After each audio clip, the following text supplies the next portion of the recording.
Hola, bienvenidos a La Guía Escéptica, el podcast en el que discutimos temas científicos y ejercitamos nuestro pensamiento racional. Este es un programa promovido por la Sociedad Secular y Humanista del Perú. Les habla Aurora Gutiérrez y conmigo están Víctor García Belaunde. Hola, ¿qué tal? Iván Antesana. ¿Qué tal? Buenas noches. Y Adrián Núñez. Hola amigos. Hoy es 19 de febrero de 2015 y un día como hoy, en 1473, nació Nicolás Copérnico, astrónomo polaco que formuló la teoría heliocéntrica del sistema solar. Bueno, porque hasta ese momento se creía que la Tierra era el centro del sistema solar, ¿no? Y lo que hizo Copérnico fue reformular esa teoría poniendo al Sol en el lugar central, estipulando que eran los planetas hasta entonces conocidos los que giraban alrededor del Sol. Lo interesante es que la visión del mundo cambia por completo, ¿no? Lo que se especula Carl Sagan en una de sus series es que parece que Copérnico revisa las notas de Aristarco, que fue el primer griego que plantea el modelo heliocéntrico, y al final, antes de la publicación, borra las referencias a Aristarco, ¿no? Parece que no fue una visión totalmente novedosa, ¿no? Pero los cálculos sí los hizo él, ¿no? Claro, y de hecho hizo los cálculos también sobre cuál podría ser la órbita de cada uno de los planetas, que hasta entonces eran Mercurio, Venus, Tierra, Marte, Júpiter y Saturno. Algo que mucha gente cree es que Copérnico fue perseguido en su época por la Iglesia Católica, pero en realidad la obra de Copérnico fue publicada póstumamente. O sea, Copérnico, mientras estuvo vivo, no fue perseguido nunca por la Iglesia Católica. Eso es algo que quería comentar justamente. No, era un cura polaco y que mantuvo esa teoría oculta en el anonimato, no se arriesgó a salir al público, ¿no? El que sí se animó a hacerla pública y lo achicharraron por eso fue Giordano Bruno. Y luego Galileo tomaría, digamos, esa teoría de Copérnico y escribiría esta novela, El Diálogo, ¿no? Con permiso del Papa, intentando balancear el modelo helocéntrico con geocéntrico, pero al final de la novela Galileo se inclina por el modelo de Copérnico y no por eso es condenado. Otra de las noticias que queríamos comentar era el día 10 de febrero en Estados Unidos, un hombre ha matado a 3 otras personas. Y lo curioso de esta noticia es que en casi todos los medios de comunicación ha salido con el titular similar a fanático ateo mata a 3 musulmanes, dando a entender que es debido a que esta persona ha sido atea e incluso una persona fanáticamente atea ha llevado a que mate a 3 personas de religión musulmana. Esto ocurrió efectivamente el 10 de febrero por la tarde en un barrio residencial de Chapel Hill, en Carolina del Norte. Las víctimas fueron unos casi recién casados, musulmanes muy jóvenes, 21 años, 22 años, y la hermana de la esposa de esa pareja, de 19 años me parece. La cobertura, digamos, tradicional de la prensa se ha centrado en enfatizar, ¿no? Y lo ponen de relevancia, ¿no? En los titulares, ¿no? Ateo, asesina, ¿no? Un tiroteo, ¿no? Y el autor se ha confesado ateo, radical o cosas así, ¿no? Ahí lo que, digamos, como has mencionado tú, Aurora, lo que trata de enfatizar el grueso es el ateísmo del criminal. Eso, digamos, ha servido como base para todos los apologistas y los propagandistas teístas para digamos, redoblar sus campañas de desprestigio diciendo, ¿no? Que el ateísmo, entonces, está demostrado que el ateísmo lleva a estas acciones, ¿no? Que obviamente aquí estamos ante un caso de un pensamiento pues claramente dogmático, porque si nos vamos a poner a contar las ocurrencias estadísticas de estos crímenes protagonizados por ateos, probablemente pasemos un buen rato, algunos días, y no lleguemos a contarlos con los dedos de la mano. Iván, ¿no te parece que es importante hacer un cálculo de la relevancia estadística de estos crímenes? Porque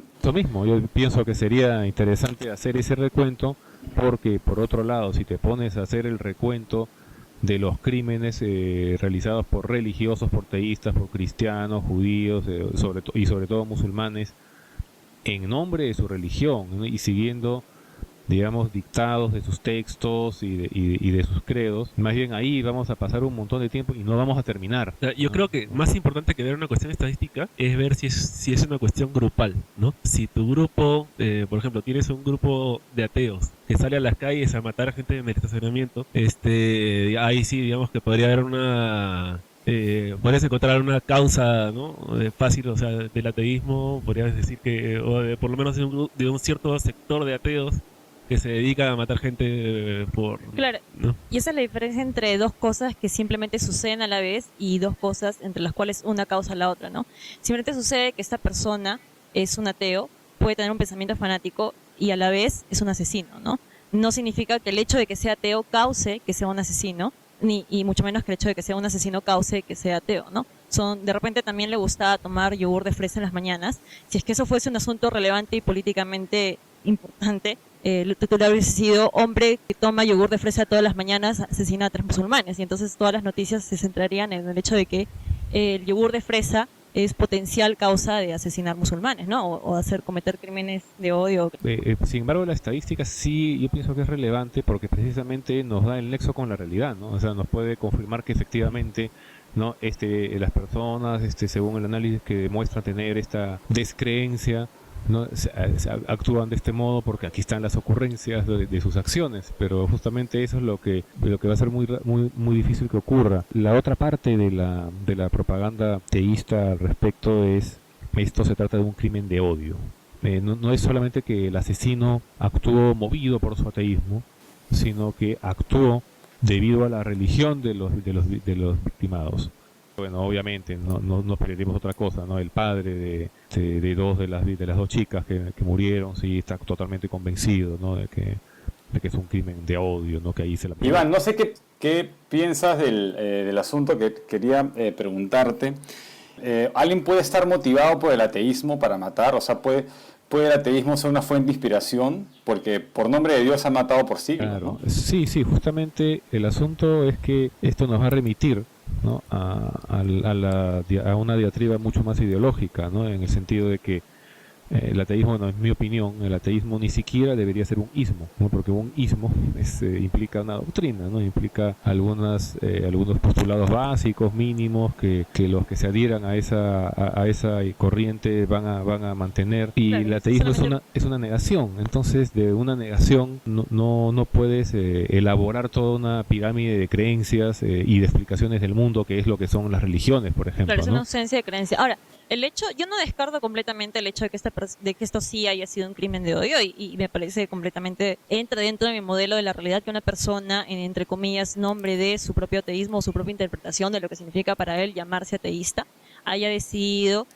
matar a estas 3 personas porque según esta persona era lo consecuente, ¿no? Pero de ahí no podemos generalizar a decir que es un crimen causado por el ateísmo, ¿no? Claro. Y no podemos tampoco generalizar a decir, por el otro lado, del punto de vista de los ateos, que ningún ateo mata, ¿no? Porque claro, muchas veces también veo el ateísmo que... no es garantía de nada. Claro, exacto. Simplemente el ateísmo para mí es simplemente no baso mis acciones en la creencia de un Dios. Punto, ¿no? O sea, regir mi moral y mi conducta por la existencia de un Dios no significa que voy a regir mi moral y mi conducta en base a otra doctrina, ¿no? Claro, o sea, se puede ser bueno sin Dios, no significa que si no tienes Dios eres bueno. Claro, exactamente, lo contrario. Entonces, no es ningún ateo mata, tampoco es todos los ateos matan, o sea, simplemente no es nada. Ya en algunos reportes se ha especificado que esto se originó en una disputa por el estacionamiento vecinal.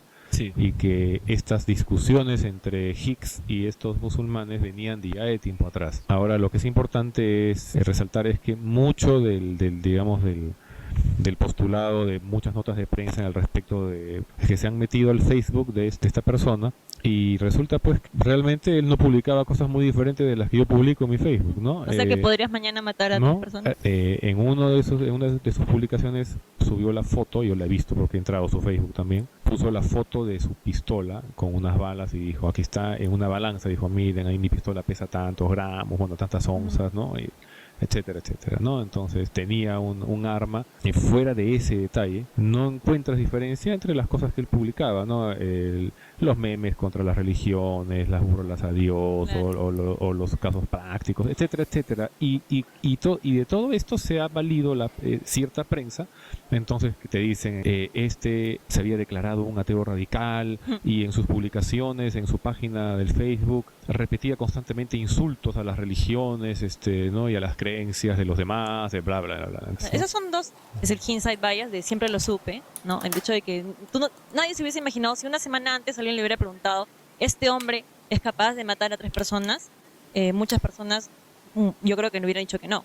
pero cuando regresan sobre la data que tenían antes sobre su Facebook, ahora todo tiene sentido, ¿no? Todas las publicaciones apuntan a que sí, esta persona está llena de odio y esta persona seguramente va a matar. Y después el confirmation bias, ¿no? Porque no eran esas las únicas publicaciones o también había otro tipo de publicaciones. O sea, todas sus publicaciones, el 100% de sus publicaciones. No, claro. No. Claro, ese es el punto, ¿no? O sea, no es que el 100%. Pero el asunto, Aurora, es que él no estuvo motivado por su ateísmo para cometer el crimen, ¿no? No es como la Guerra Santa, como los islámicos de Francia, que sí estuvieron motivados para cometer el crimen contra la editorial Charlie, y no sabemos, eso es distinto. Pero para mí eso no descarta el hecho de que una persona diga estoy motivada por mi ateísmo para cometer un crimen, lo cual significa absolutamente nada también, ¿no? Porque una persona que quiere matar va a encontrar cualquier medio para matar, ¿no? O sea por la razón que sea. Ya, ¿y qué pasaría si la persona hubiera sido musulmana? O sea, si el asesino hubiera sido musulmán y los otros hubieran sido ateos, ¿no?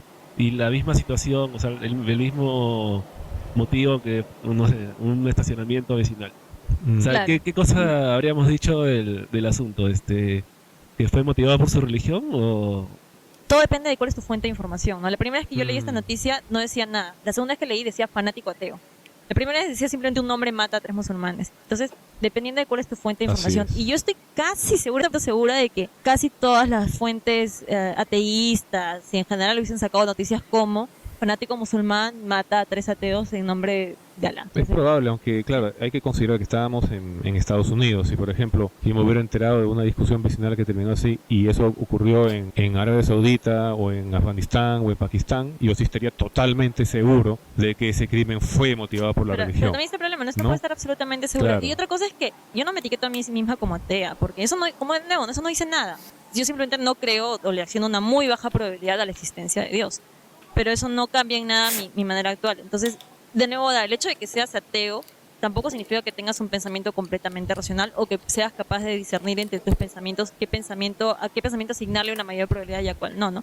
Muchas personas pueden tomarlo como un fanatismo. Cuando digamos la propaganda ateísta religiosa siempre contraataca en el sentido, ¿no? Dicen, y lo acabo de ver, ¿no? A raíz justamente de este crimen, ¿no? Dicen, un ateo mata a unos musulmanes en una discusión, entonces un hombre blanco, entonces actuó como un lobo solitario, desequilibrado, atribulado, ¿no? Y un musulmán mató a un no creyente o a alguien de otra religión, todos los musulmanes son malos. Claro. Pero ese argumento ya es bastante doloso y manipulador, porque lo que los ateos solemos decir no es que esa es la demostración de que todos los musulmanes son malos, no, esa es la demostración de que el Islam es una porquería, ¿no? O sea, que es una ideología enferma y que causa con muchísima frecuencia esta clase o sea, el ataque es a las ideas, el ataque es al sistema de creencias, como lo vemos en todas las discusiones con los teístas al respecto, inmediatamente personalizan, ¿no? Inmediatamente, ¿por qué odias? Ya, Claro. pero ¿no? por eso yo regresaría a lo que dije al comienzo, que hay que ver si es una actitud grupal, ¿no? Ujú. Si el grupo fomenta ese tipo de crímenes, sí, ahí se puede comenzar a buscar si la causa es religiosa. Mm. Si es una cuestión individual, ya la persona era delincuente, pues sí, Claro. y la religión era una circunstancia, ¿no? Pero por eso mismo yo creo que en este tipo de casos no hay que emitir una opinión tan rápido y no hay que salir en defensa de nadie tan rápido, ¿no? Yo en realidad no tengo la menor idea, ni la policía no ha sacado ningún statement oficial y aún así los hackers se saben que pueden estar ocultando algunas cosas, simplemente no sabemos. Quisiera estar cayendo en dar una certeza completa sobre una u otra posición. Claro, lo único que está claro ahí es que este tipo asesinó a 3 personas y se las va a tener que ver con la ley. Claro. Y el problema de él es que en Carolina del Norte hay pena de muerte. El problema ahora creo acá es que es muy fácil ex post facto, digamos, tomar dos variables y asociarlas, ¿no? Como el hecho de que sea un asesino o un criminal y que sea ateo, ¿no? Por ahí que también era vegetariano o también le gustaba el color azul o era, no sé, tenía el pelo largo, entonces el hecho de que tenga pelo largo y que haya matado a 3 personas Por ya cierto, lo yo hace un soy atea criminal. y Entonces, vegetariana. y hay que perseguir a los que tienen pelo largo, ¿no? Si algún día cometo un crimen ya saben por qué fue. Por vegetariano. Felizmente que ya me cortó el pelo, antes tenía Y pelo tengo largo. cabello largo. Bueno, cambiando un poco de tema, un evento que se nos pasó en el programa anterior, que fue el 12 de febrero, fue el día del nacimiento de Darwin. Bueno, sí, Darwin en realidad cambió muchísimo de la historia de la humanidad, no solamente en su campo de estudio, ¿no? Sino también lo que no se habla mucho es que cambió de alguna manera la filosofía, o sea, la filosofía y la ciencia, específicamente. Y también cambió el aspecto social de cómo se maneja una rama científica, ¿no? Digamos, él generó un nuevo programa de investigación científica, que bueno, ahora todos conocemos cuál es, ¿no? Pero en su época lo único que se sabía de cómo surgieron las especies era, o sea, teníamos un montón de especies distintas y que en apariencia habían sido creadas independientemente, ¿no? Darwin, en realidad, en su época, él no llegó a concluir que todas las especies venimos de un ancestro común, sino que dijo los animales, o sí, pues los animales probablemente venimos de 4 o 5 o quizás menos individuos originales, ¿no? Y las plantas o quizás un poco menos, ¿no? Pero no llegó a concluir que era uno solo, dijo que era una posibilidad. Ahora sí sabemos eso por el estudio del ADN, ¿no?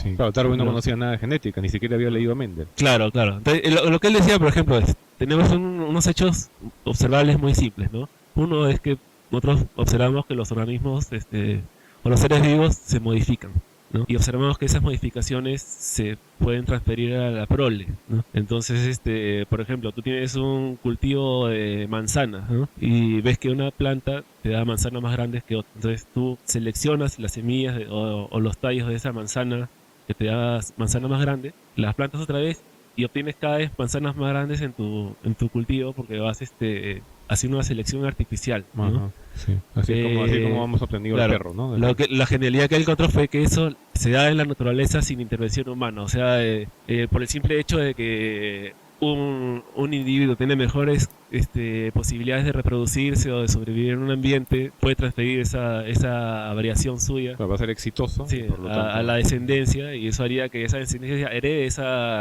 o probablemente herede esa modificación y la transmita, y así se genera una población que al final se superpone a otra población, ¿no? Claro, él incluso se dio cuenta de que el éxito no dependía de tamaño, de fuerza, de inteligencia, de rapidez, ¿no? Que era una cuestión de adaptación. Una clara adaptación, claro. Incluso él tiene un apartado específico en su libro que es la reproducción sexual, perdón, selección sexual, ¿no? Ajá. Que digamos, él le da una prioridad a eso porque sabe que hay una selección de la pareja por cuestiones meramente sexuales, ¿no? En realidad el mito ese de que para él era la supervivencia más fuerte, o sea, como una cuestión de lucha así en la jungla, que uno se mata al otro, no era así, no era una cuestión de reproducción, ¿no? Claro, es la supervivencia del más apto. Claro, sí. Eso es lo que él dijo. Claro, sí. Claro, no del más fuerte. ¿No? Y digamos, desde Darwin hasta ahorita, los apologistas cristianos siguen usando esa frase tan tonta de decir yo niego la evolución porque no venimos del mono, ¿no? Bueno, sí. Eso, o sea, ya es pues el dogmatismo pues un grado extremo, ¿no? O sea, es ni siquiera haberse dignado a revisar unos cuantos artículos y papeles sobre la evolución y darse cuenta. Pues. Uno de los mitos que prosperan, que perduran, digamos, o sea, gracias a una mala interpretación de la evolución, es el famoso dibujito de un animal erguido, agachado, le sigue uno un poco más erguido, hasta que llegamos a un ser humano, ¿no? Parado. Y en realidad el árbol de la vida no es eso, ¿no? No tiene nada que ver, así es. Claro, no es una línea. No es una línea, sí. Pero no es dirección. Justo acá tengo 10 puntos que desmitifican errores comunes sobre la evolución. Uno de los puntos es precisamente eso, ¿no? También es que la aparición de una nueva especie no elimina la especie anterior, ¿no? Es por eso que, por ejemplo, el Homo sapiens, mientras ya habían Homo sapiens, todavía habían neandertales, ¿no? O sea, el hecho de el Neandertal es Homo sapiens, me parece. No, creo que no. Bueno, podemos editar esta parte si es que sí. Pero... No, es Homo neanderthalensis, esa es la unificación. Pero era prácticamente idéntico a nosotros. Claro, pero ya eran dos especies diferentes, sí, ¿no? sí. Pero el hecho de que no exactamente. Se piensa que había hasta el final que podían haber poblaciones de neandertals que eran compatibles genéticamente con Homo sapiens. claro, pero ¿no? se Porque podían tenemos varios genes de reproducir, Neandertal. Se podía reproducir. no eran exactamente iguales. Que entonces eran diferentes subespecies. Bueno, pueden ser diferentes especies. Se piensa que es una situación como el caballo y el burro, ¿no? Que son, digamos, que pueden ser, que están se está dando la especiación, ¿no? Todavía se está dando la especiación, no se sabe si se dio por completamente o se estaba dando, pero había mucha similitud entre ambos, ¿no? Pero la descendencia sería estéril, porque, o sea, si la mula es estéril, ¿no es cierto? Bueno, pero, Claro. hay algunos híbridos que sí pueden reproducirse. O sea, Ya. tampoco es una regla que todos los híbridos van a ser estériles. Lo que sí se sabe es que cuando el Homo sapiens llega a Europa, o sea, cuando llega a Europa, el Cromañón, ¿no? El Cromañón es el Homo sapiens, que se le llama el Homo sapiens, que llega a Europa, era compatible genéticamente y lo fue con los Neandertal, que ya tenían ahí mucho tiempo, ¿no? Coexisten por un tiempo y ahí los Neandertal se extinguen. No se sabe así. Hace un par de años salió una teoría diciendo que en algún momento en la evolución el hombre se hibridizó con los cerdos. Y era la teoría del hombre cerdo. Era una especie... Están un poco lejos, creo. Yo vengo de ahí, yo vengo de ahí. No salió con mucha seriedad, ¿no? Pero sí causó cierto revuelo hace un par de años. Ahorita voy a buscar el enlace para pasarlo. Bueno, ustedes saben que el caballo está más cercano genéticamente al burro que nosotros de los chimpancés. Entonces no es absurdo pensar que podamos ser compatibles genéticamente con los chimpancés. Se sabe que no somos, ¿no? Pero no sería absurdo pensarlo. Por las similitudes En ese genéticas. caso sí, pero con un cerdo no hay forma de... Claro, pero no el cruzar Homo sapiens como es ahora, sino en algún punto del proceso. un ancestro común con el chancho. Pero, Pero- bueno, los va a haber, ¿no es cierto? Sí, va a claro, ser sí, Claro, posible. lo que yo vivo es que ya el Homo siendo Homo. Ah, no, este, claro. No. Una hibridación Sí, así. Pues. exacto. Tiene que ser Voy a buscarles un el transgénico, paper. podría ser. Sí. Claro. Bueno, el otro de los mitos que la gente cree es que la evolución siempre es superioridad, ¿no? Que hay que una especie, entre comillas, más evolucionada que otra significa una especie superior a otra, cosa que es falso, ¿no?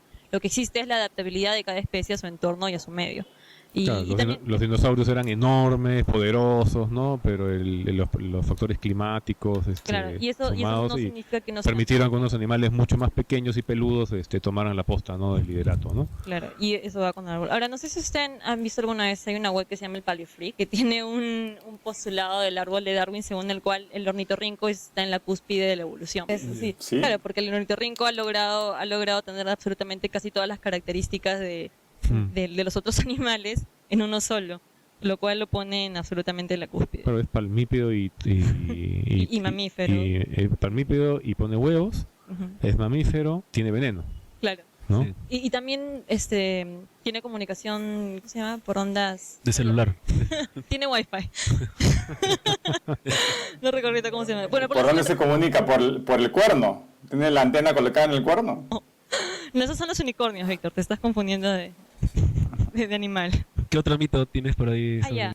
Del que el ser humano no esté evolucionando, lo cual también es falso, ¿no? El ser humano como especie sigue evolucionando, el Homo sapiens. Ahora, que no tengamos cambios ya... Ahora estamos a este nivel de ambiente cómodo y sin necesidad de tener cambios muy drásticos. Pero eso no significa que no estemos cambiando. Claro, pero podría haber una selección artificial. O sea, digamos, de repente, ¿Referencia? por ejemplo, digamos, en la época de la esclavitud se seleccionaban a los más fuertes, ¿no?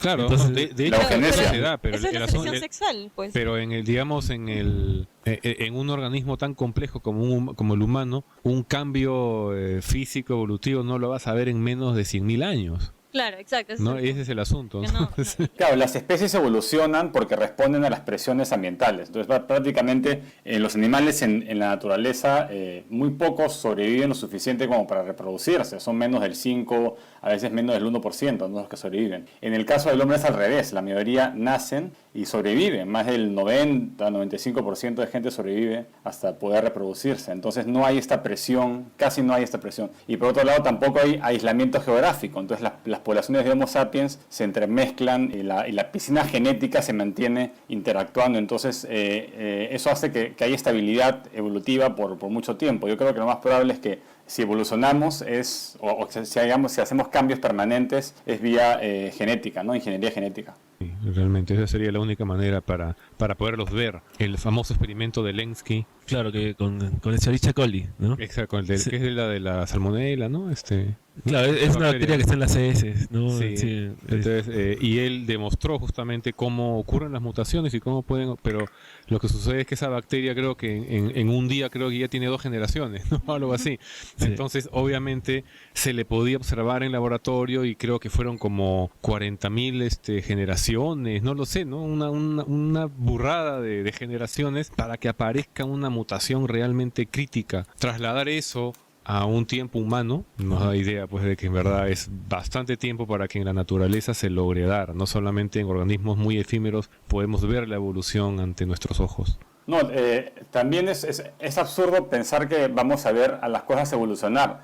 Los animales normalmente, los animales grandes viven mucho tiempo, varios años, y no puedes ver los cambios de una generación a otra, requieres de cientos de miles de generaciones, ¿no? En cambio, sí podrías ver evolucionar a las bacterias en un microscopio, ¿no? Ahí sí podrías ver las generaciones que se suceden en cuestión de horas y ahí sí puedes medir los cambios. Sí, también animales pequeños, los insectos, pequeños reptiles, pequeños peces, ¿no? Han servido para varios ejemplos de, digamos, de la evolución ante la vista, ¿no? Ante nuestra vista y paciencia, como se dice, ¿no? En el libro, justamente, el libro Evolución de Dawkins presenta muchos de esos casos, las lagartijas estas de la zona del Adriático, ¿no? Estos pececitos tipo, creo que le llaman guppies, que viven libres en riachuelos de Venezuela. Entonces, como las presiones del medio, cuando les liberan unos depredadores en sus arroyuelos, cómo varía, ¿no? La estrategia reproductiva, alcanzan la madurez sexual antes, se reproducen más, los machos son menos llamativos, menos colores para que los depredadores no los detecten. O sea, hay una serie de cambios que se ven, ¿no? Que están ahí en la naturaleza, solo hay que observarlos. Pero, por ejemplo, si queremos ver la evolución de los elefantes, eso sí. Claro, lo cual también lleva a otro punto, ¿no? Que no podemos predecir con absoluta certeza cuál va a ser el siguiente paso o cuál va a ser el siguiente cambio notable evolutivo, ¿no? Y hay muchas predicciones, ¿no? Por ejemplo, de cómo serían los humanos en el futuro, pero en realidad no podemos tener absolutamente la certeza de qué es lo que va a pasar. Y de hecho hay pequeños cambios que se han dado. Una vez leí que hay pequeños cambios, por ejemplo, en los recién nacidos hace, 100 años y ahora. Tienen más movilidad en las vértebras superiores, o que hay pequeños cambios que se dan antes, en una edad anterior. O sea, es que los humanos tenemos neotenia. No, y algunos cambios también, antes que me olvide, de algunos rezagos. Por ejemplo, las muelas del juicio están desapareciendo, ¿no? No toda la humanidad comparte, ¿no? La formación de las muelas. Yo, por ejemplo, no he tenido muelas del juicio, ¿no? O sea, por más que me dicen, no he perdido el juicio, ¿no? Y otra cosa, por ejemplo, es que algo pues que les debe doler en el alma a los vegetarianos, o peor aún a los veganos. Veamos si me duele. Es lo que significa en tu organismo el apéndice, pues. El apéndice significa que hemos abandonado la dieta vegetal, precisamente, ¿no? Porque es la supervivencia de uno de los estómagos de los herbívoros, que es el depósito de las bacterias para digerir, ¿no? La celulosa de toda la dieta herbívora. Entonces, como cada vez necesitamos menos de eso, pues el apéndice se convierte en eso y cada vez más chiquito. Entonces, eso es indicio justamente de que tenemos una dieta omnívora, no una dieta que va a ser exclusiva a carne. Tampoco tenemos un sistema digestivo, un intestino muy corto como los animales que son únicamente carnívoros. Claro. ¿No? Entonces, el ser humano es un ser omnívoro.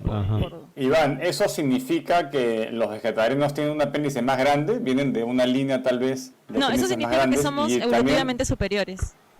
Eso es lo que significa. Puede ser, ¿no? Y también serán más susceptibles a la apendicitis, supongo, también. No. bueno, Solamente dejémoslo en que somos superiores. Es curioso porque yo como mayor cantidad de vegetales en mi dieta y a mí tuve apendicitis y me la extirparon cuando tenía 7 años. Pero eso es porque eres ateo. ¿No? Esa es la culpa. Claro.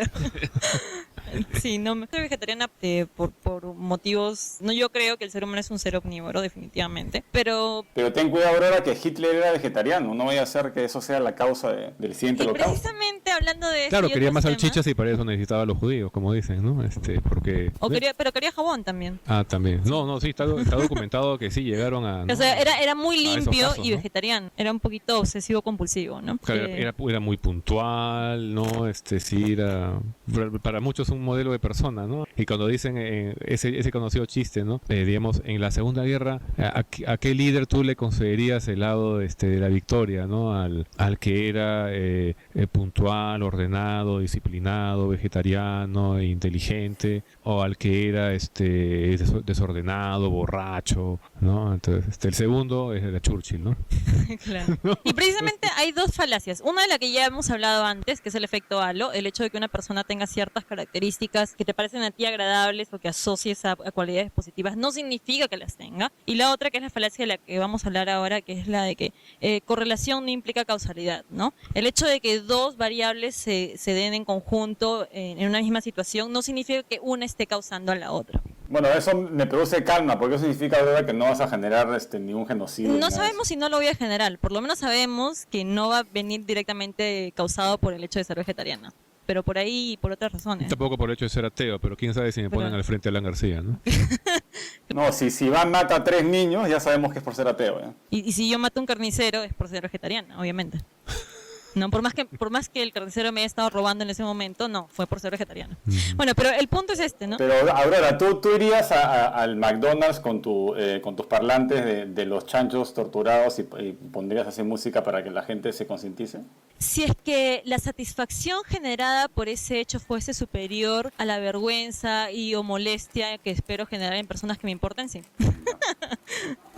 Pero lastimosamente, de un punto de vista y felizmente desde otro punto de vista, me importa la perturbación generada y las molestias causadas en la sociedad.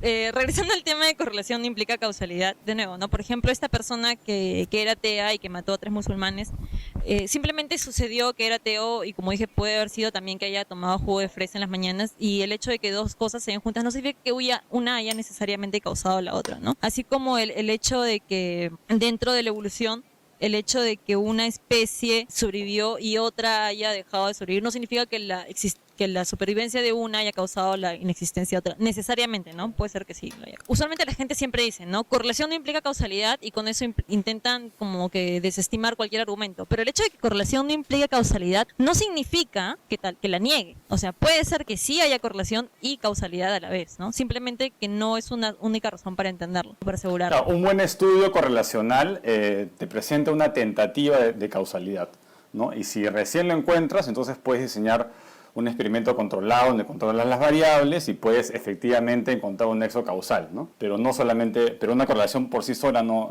implica causalidad, ¿no?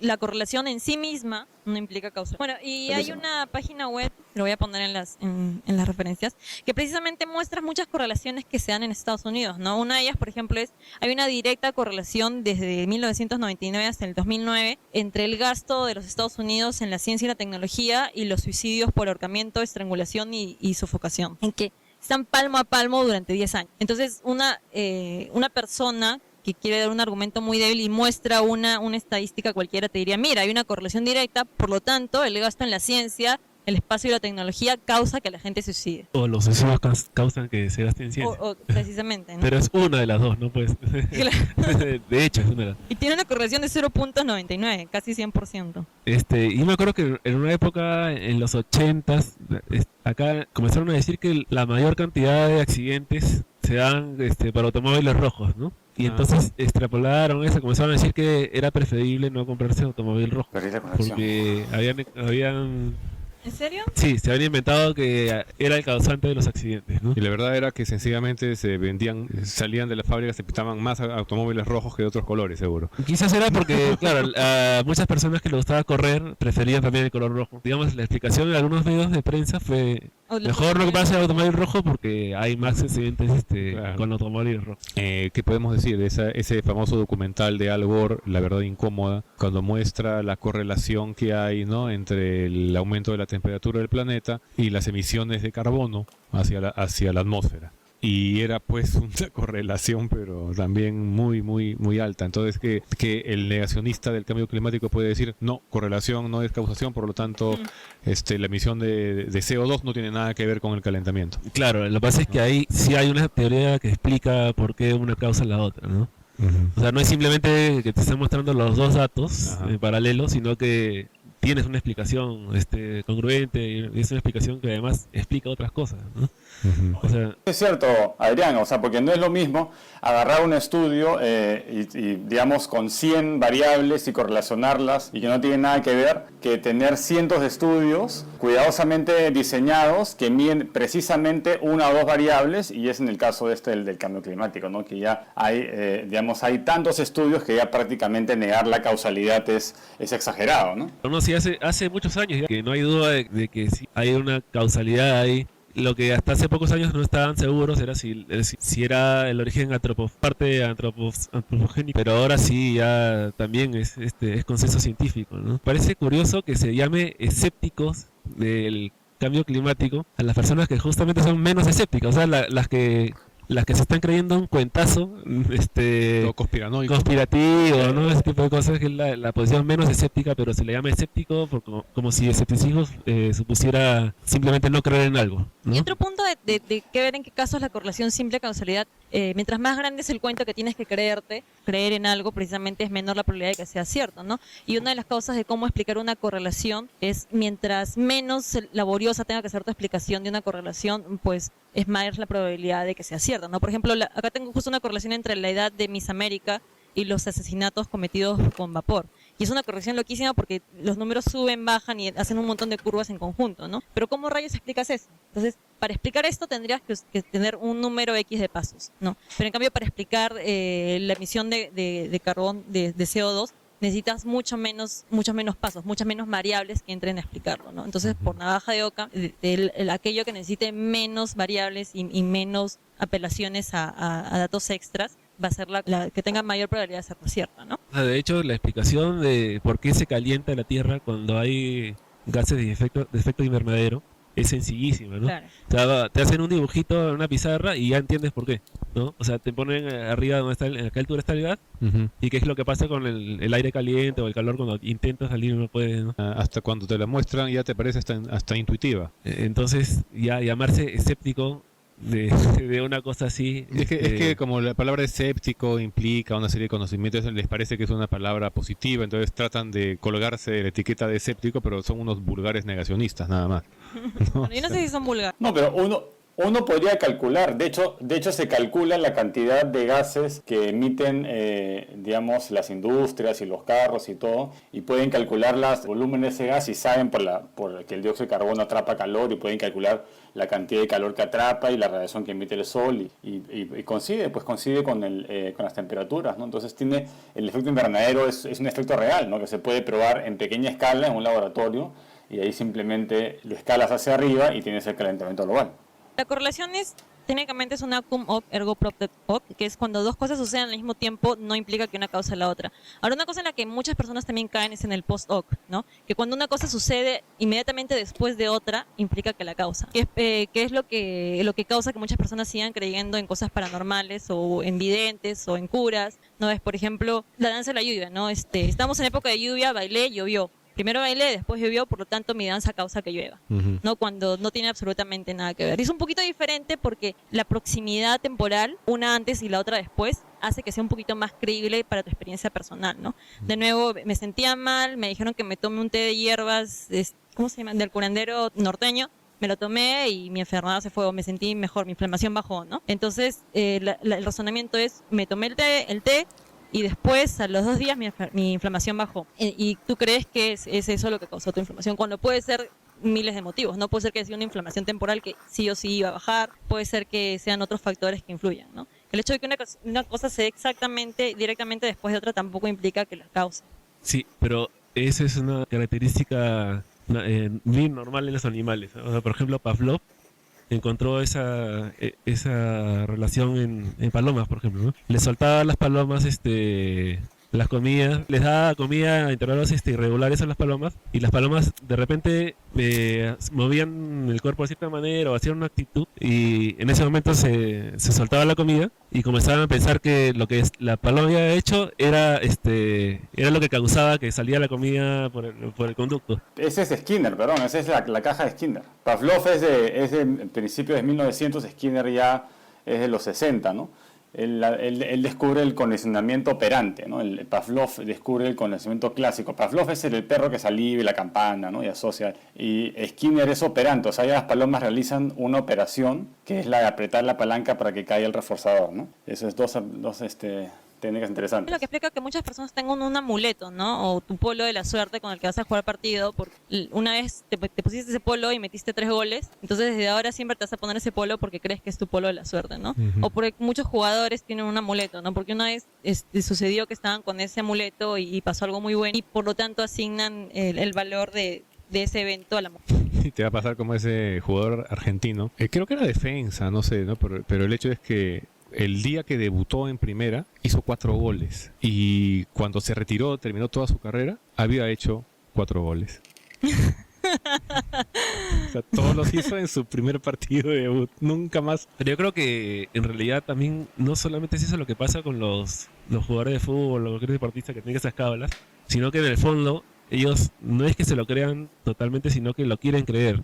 Porque se dan cuenta, pues, cuando no funciona. Se dan cuenta Como cuando no Dumbo. funciona. ¿Ah? Como Dumbo. Como Dumbo, claro, sí. O sea, es imposible que no se den cuenta cuando esto no funciona. Es simplemente que deciden tener como una especie de fantasía. No sé qué tan conscientes sean, porque en muchos casos el sesgo de confirmación hace que simplemente ignoren las veces que no funciona la superstición y simplemente recuerden cuando funciona. Tienes que tener un deseo de creer en eso, me imagino. Claro, para que funcione por lo menos por efecto placebo. Como cuando te tomas un Panadol, ¿no? Que te hace efecto, la mayoría de gente piensa que se siente mejor apenas pasa la pastilla al estómago y uno sabe que el efecto, demora, ¿no? Porque tiene que Pasa absorberse. media hora, creo, hasta que ese efecto. Pero Oye, tú te sientes bien. algún entrenador 20 minutos, acá habrá intentado un efecto placebo diciéndole a todos sus jugadores hoy día vamos a trucar el antidoping y les toman estas pastillas y les da harina nomás y los otros han salido y No, pero si ya. no lo han hecho deberían, ¿no? Suena lo que ¿No? funcionaría Sería muy bien. interesante, ¿no? Sí. Como una prueba, ¿no?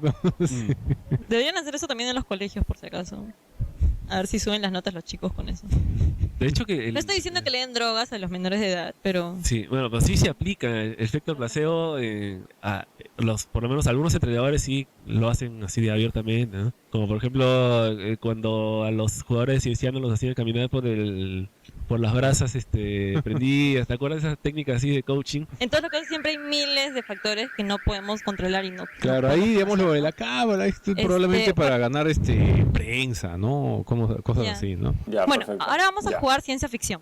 En este juego doy 3 noticias o datos y ustedes, 2 de los cuales son verdaderos y uno es falso y ustedes tienen que considerar cada uno de ellos para saber cuál es el falso. El día de hoy el tema es aplicaciones raras. Estas son 3 aplicaciones para celular, 2 de las cuales son ciertas, existen y una es mentira, no es falsa. Ok, 1. Una aplicación para encontrar los baños más cercanos. 2.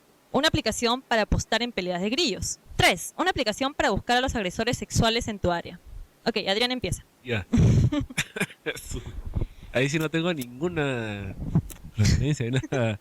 Los juegos de grillos, no sé cómo es un juego, una pelea de grillos, ¿no? Ni sabía que existían, ¿ya? Pero sí, podría haber una aplicación para eso, ¿no? No me parece nada raro. O sea, hay cualquier tontería. Para encontrar al violador más cercano, sí. Yo creo que esa me parece que puede ser correcta. Porque podría ser una iniciativa de un ministerio, ¿no? Un grupo policial, ¿no? Encontrar el baño más cercano. Pero ahí los baños tendrían que estar registrados todos en una base de datos. No, eso no me parece que sea muy plausible, ¿eh? Ok, entonces Adrián vas por la 1. Ok, Iván. Como en Asia hay una fortísima corriente de apuestas en todo, y los grillos están en Hong Kong, en China, creo que los grillos los venden en jaulitas, o sea, yo considero muy factible de que en Asia, para el mercado chino de Hong Kong, ¿no? Del sudeste, no sé, se haya desarrollado una aplicación para apostar con grillos, ¿no? O sea, no me extrañaría. Entre el baño y el violador, me parece muchísimo más fácil determinar que una zona es un baño, determinar a un violador o a un acosador sexual. Un agresor sexual. A un agresor sexual, o sea, para que una app en el celular analice a las personas que están en el entorno y determinen que esa puede ser un agresor, así como yo entiendo la noticia, me parece que eso es falso. Iván dice que la tercera es falsa. Víctor. Bueno, la primera es sobre los baños más cercanos. Tendría que ser un lugar donde haya baños públicos y sí podrían haber una app, no creo que sea problema. El segundo, pelea de grillos puede ser, la gente está metida en una serie de aficiones, no sé nada de pelea de grillos, pero me parece plausible. Y la última también me parece plausible, tendría que haber, pero es un poco más complicada, me parece la más complicada de las tres, porque tendría que haber una base de datos de agresores sexuales. Primero, y si hay una base de datos, ¿por qué no los arrestan? ¿Por qué no los buscan? Prácticamente por intuición que la última es la falsa. Ok, entonces Adrián dice que es la 1, Iván dice que es la 3 y Víctor dice que es la 3. Me gustaría que Julio esté acá porque se hubiera divertido mucho con la primera. Ok, vamos a tomarlo en orden. La primera. Existe una aplicación para encontrar los baños más cercanos. Sí, es cierto. Existe una aplicación en la cual tú puedes ver los baños registrados más cercanos. Incluso si ves centros comerciales o lugares públicos donde puede haber baños, ¿no? Y esto es muy gracioso porque en realidad, no sé si ustedes han visto Seinfeld alguna vez, y uno de los personajes dice que debería existir una compañía a la cual tú llames y te diga de dónde está el baño público más cercano, ¿no? Y esa es una idea que fue una idea de broma hecha en los 90s y que ahora, gracias a la tecnología, es una aplicación, ¿no? O sea, estás perdido en la calle, tienes que ir al baño, estás muy lejos de tu casa, no sabes dónde ir, buscas en tu aplicación y ya sabes a dónde ir. Como estamos en orden, vamos con la número 2. La aplicación para apostar en peleas de grillos. Entonces, existen las peleas de grillos y, como dijo Iván, es una actividad muy popular en China y en Corea y en algunos otros países de Asia. Y data de muchos años atrás, o sea, data de hace miles de años. Es una cuestión tradicional y milenaria. Pero lo que no existe es la aplicación para apostar en esas peleas de grillos, ¿no? Existen las peleas, existen aplicaciones para hacer otro tipo de apuestas, claro, pero no existe específicamente esta para apostar en peleas de grillos. Y bueno, y por último, la aplicación para buscar a los agresores sexuales en tu área se da con una base de datos de personas que tengan denuncias o procesos por agresión sexual, obviamente en Estados Unidos. ¿Eso no viola los derechos de privacidad? Técnicamente no, porque es una agresión sexual, es un delito público prácticamente. O sea, no es de acción privada, sino de acción pública. Estás atentando contra la sociedad. Entonces, como estás atentando contra la sociedad tiene derecho de saber quién está atentando contra ella. No, la violación, el homicidio, ahorita no recuerdo exactamente qué otros delitos son completamente públicos. Punto en esta zona, ahí está. Hay harto pajero que vive por acá, no vaya sola por ahí. ¿No? Algo así es, digamos, lo que... Eso lo vi en realidad en una página interesante, ahorita ya se me perdió, pero era sobre aplicaciones para padres. No había aplicaciones, por ejemplo, de donde hay guarderías. O sea, una de las cosas que me parece a mí genial de esto es precisamente eso, que el público puede poner su propio rating, ¿no? O sea, tú como usuario pones cuál es la valoración que le das a este servicio. No dependes de la valoración que le da un columnista en un public reportaje, ¿no? Dependes de la valoración de otros usuarios. Aurora, cuéntame, ¿y ya has instalado la aplicación? ¿Cómo así ya estás preocupada por alguna agresión? Sí, en realidad estaba buscando cosas generales, dada mi paranoia constante de qué personas hablar y con qué personas no. Y ahora ya sé cómo llegar de aquí a mi casa, solamente que tengo que dar 10 vueltas a la manzana antes de llegar, para no pasar por esas casas. ¿Qué pasa si el que se acerca es un agresor y de ahí descubres que es el amor de tu vida? Sí, voy a un psicólogo. Bueno. Y de nuevo, agresión sexual es una cosa muy abierta. Sí. Una maravilla la tecnología. Bueno, ahora vamos a hablar... Muy interesante esto. Sí, no sé, hay cosas muy, muy extrañas, ¿no? Hay una que es para traquear a tus hijos. Pero esa pensé que ustedes iban a decir que sí, porque obviamente le pones cualquier dispositivo GPS y ya está, puedes traquear a tus hijos, ¿no?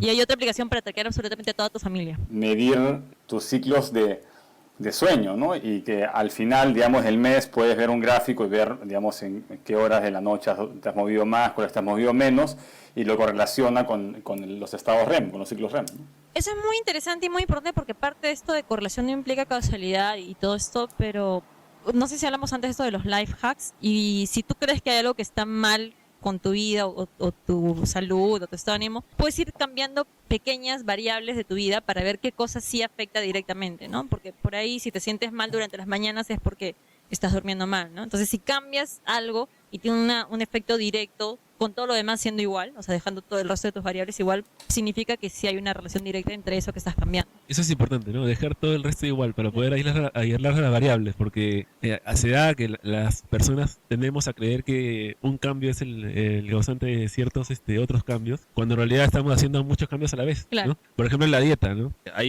Ahora se dice mucho que la chía tiene ciertos efectos, como por ejemplo que una persona que conozco yo, ella se midió el colesterol antes de comenzar a tomar chía y después de un par de meses de tomarlo se volvió a medir y había bajado tremendamente el colesterol, ¿no? Pero resulta que no solamente es eso, o sea, también ha hecho otros cambios como hacer ejercicio, o sea, tener una dieta más balanceada, menos Claro. azúcar, menos harina, Ay, claro. entonces, digamos, o sea, es difícil decir que es la chía. El caso de la chía era, que comentaba Adrián, sería importante ahí por lo menos intentar mantener tema constante. O sea, si quieres ver si funciona, sigue comiendo lo mismo, sigue con tu mismo estilo de vida y ahí introduces esta única variable, ¿no? Y ahí tendrías alguna tentativa, pero si aparte de tomar este producto, cambias toda tu dieta y cambias tu ritmo de vida, entonces al final no sabes cuáles las 20 variables Sí, fue, ¿no? sí, pues no puedes saber. Es como el otro día que estaba investigando un poquito sobre productos, digamos, pseudocientíficos relacionados con la sexualidad y encontré unas pastillas anticonceptivas homeopáticas, ¿no?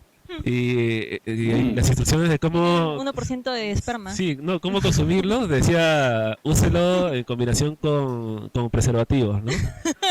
No usar en días fértiles. Por si acaso, No ¿no? usar en días fértiles. Entonces, o sea, bueno. Bueno, ahora vamos a hablar sobre la película Enigma. El Código Enigma. Sí, el código Enigma en España y acá en el Perú la han traducido como Enigma. Y es una película, es una película de la historia de Alan Turing, ¿no? Que, bueno, si no lo conocen, él trabajó en la Segunda Guerra Mundial en la decodificación de una máquina Enigma que utilizaban los nazis para codificar, ¿no? Y de ahí decodificar información que mandaban, ¿no? Las máquinas Enigma en realidad comenzaron ya terminada la Primera Guerra Mundial, pero se fueron perfeccionando, ¿no? Y para la Segunda Guerra Mundial los alemanes tenían un tipo de máquina que, si bien es cierto, la capturaron los aliados, la desarmaron, pero no podían romper el código, y cuando lo hacían era muy lento porque lo cambiaban pues cada día, ¿no? Entonces la película trata de la historia de Alan Turing cuando, bueno, comienza él estando en el colegio, todo, ¿no? Y cómo tiene esta relación romántica con este chico que en esa época, acuérdense que la homosexualidad era ilegal en Inglaterra, y de ahí crece, forma parte de este proyecto y pone, digamos, a prueba muchas de sus ideas sobre biología matemática, ¿no? Alan Turing, acuérdense que es uno de los primeros en escribir y de descubrir, digamos, relaciones matemáticas en los organismos, ¿no? Él comienza a explicar las manchas de las vacas, ¿no? O comienza a explicar con fractales, por ejemplo, cómo se dividen las arterias y varias formas naturales que tienen explicaciones matemáticas, ¿no? Y él ideó prácticamente como un juego, ¿no? Esta máquina de Turing, que es como una cinta y con unas reglas de juego, y se va procesando información que viene en esta cinta, ¿no? Y básicamente lo que es la máquina de Turing, digamos, moderna, es la computadora, ¿no? La computadora sería una máquina de Turing universal o reprogramable, ¿no?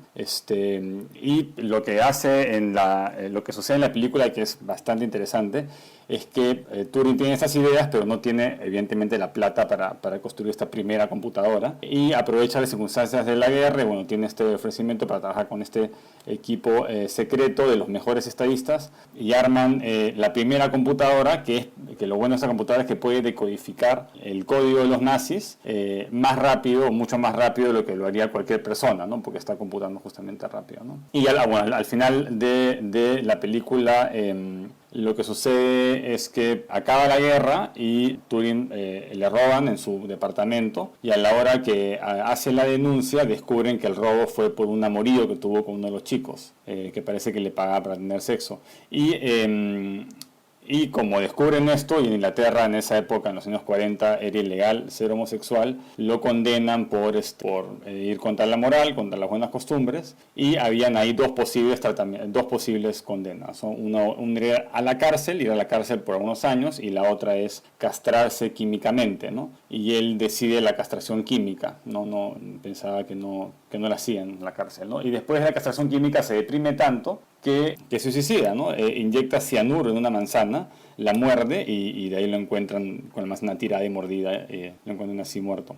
Y esa es una de las críticas principales que tengo de la película, que no sale la escena en que Turing inyecta la manzana, la muerde, y yo me imaginaba que la película iba a acabar con Turing, digamos, tirado con la manzana, ¿no? Rodando, ¿no? O algo así, ¿no? Pero no sé si ustedes la vieron. Sí, la vi. Más bien eso me hubiera molestado mucho a mí, ver a Turing acabado y todo eso me hubiese parecido porno emocional, ¿no? O sea, Muy manipulador. sí. Digamos. Y yo creo que a mí la película en realidad me encantó, ¿no? Ver la relación entre la relación de inadaptación, de inadaptabilidad entre Turing y la realidad, ¿no? O las demás personas de sociedad con las cuales no se podía conectar. Ver este flashback a este amigo de la infancia, que es una persona con la que sí creyó haberse podido conectar, ¿no? O sea, el lado humano me pareció genial en ese lado. Y ver la rigidez representada por este oficial del ejército que no podía entender resultar beneficioso, no podía tener una visión más allá de lo que debería ser para él. Sí, ahora que lo mencionas, Aurora, la parte final de la película están como que todos los amigos abrazados, no hay una escena en que están todos felices y acaba de manera muy, muy positiva, ¿no? Y mencionan, ¿no? que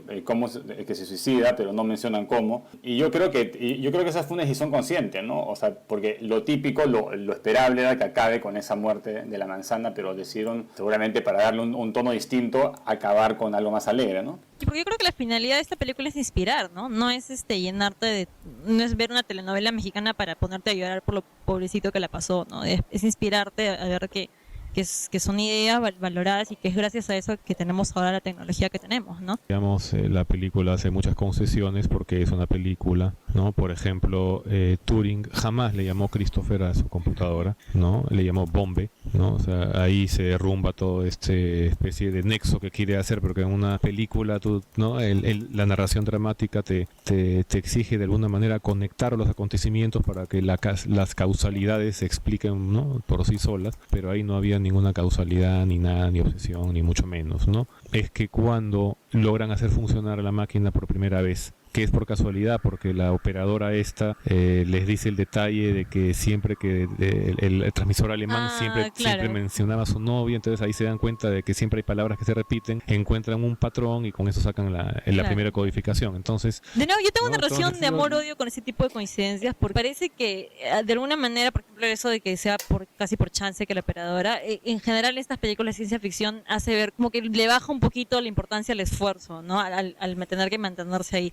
Pero por otro lado, de hecho las coincidencias pasan, ¿no? O sea, también mucha de los avances científicos se han dado por errores, por omisiones, por pura coincidencia. Claro, la penicilina no la quería descubrir, claro, no la sepa, ¿no? Claro, sí. Simplemente sucedió que dejó todo así de eso. Hay un punto interesante de la película en que no lo hacen muy, digamos, no lo plantean con ese nombre, porque en esa época no se conocía, no estaba definido, pero se dice que Alan Turing era un Asperger, y la manera como lo presentan en la película es bien clara. Cuando, por ejemplo, hacen ese flashback a su infancia en ese internado, y él está separando las alverjitas de las vainitas en el plato, ¿no? Entonces ese carácter obsesivo clasificador es un rasgo. El otro es, por ejemplo, su absoluta invalidez social, la manera como a él le asombraba cómo se comunicaban hombres y mujeres, ¿no? Y se le ve.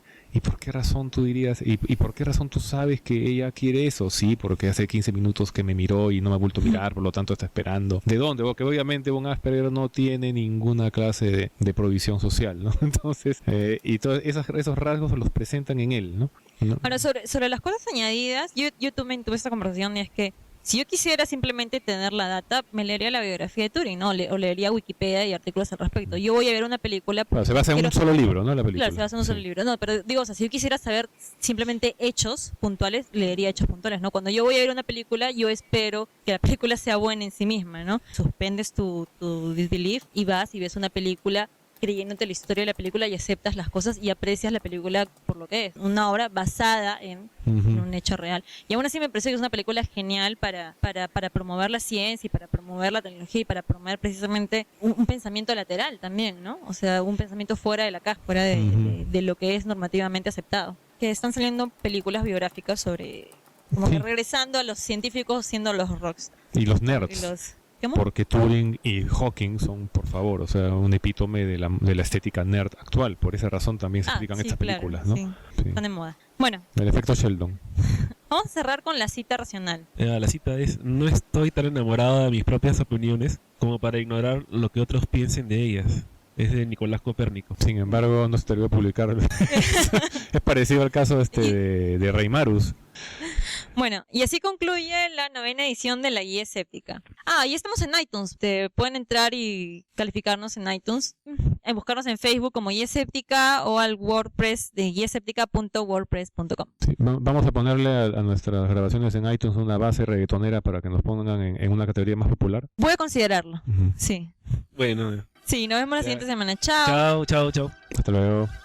Chao.